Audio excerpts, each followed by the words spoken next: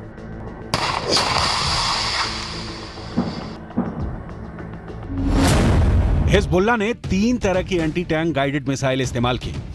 ये है कॉर्नेट, इसकी रेंज 5 किलोमीटर तक है। ये रूस की मिसाइल है, लेकिन अब ईरान इसका देसी वर्जन दहलाविया तैयार कर चुका है और ऐसी बहुत सी मिसाइल अब हिजबुल्लाह के पास हैं। दूसरी है BGM-71 TOW anti tank guided missile. Range है 3.5 किलोमीटर। यह अमेरिका में बनी मिसाइल है, लेकिन अब इसकी नकल ईरान तैयार कर रहा है और उसने हिजबुल्लाह को सप्लाई की है। तीसरी है 85 कॉनकोर्स, रेंज 4 किलोमीटर। यह भी रूस ने बनाई है और अब ईरान में ये दोसान नाम से तैयार की जाती है।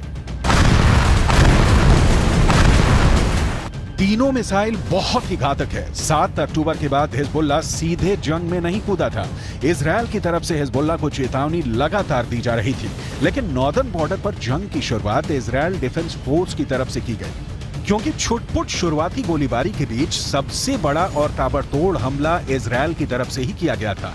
हिजबुल्लाह के लड़ाकों की मौत जब शुरू हुई, उस वक्त भी हिजबुल्लाह पसुपेश में था, क्योंकि तब तक भी उसे नसरुल्लाह की तरफ से कोई साफ आदेश नहीं मिला था।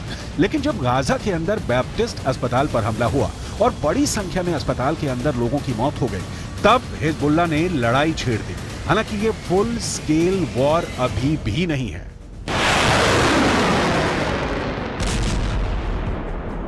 और इस 3 हफ्ते की लड़ाई में हिजबुल्लाह के अब तक 50 से ज्यादा लड़ाके मारे जा चुके हैं। अक्टूबर के तीसरे हफ्ते में तो हिजबुल्लाह के 20 से ज्यादा लड़ाके मारे गए थे, जिसके बाद इस जंग में हिजबुल्लाह धीमा पड़ता नजर आया, लेकिन बाद में धीरे धीरे वो इस जंग में फिर वापस आ गया।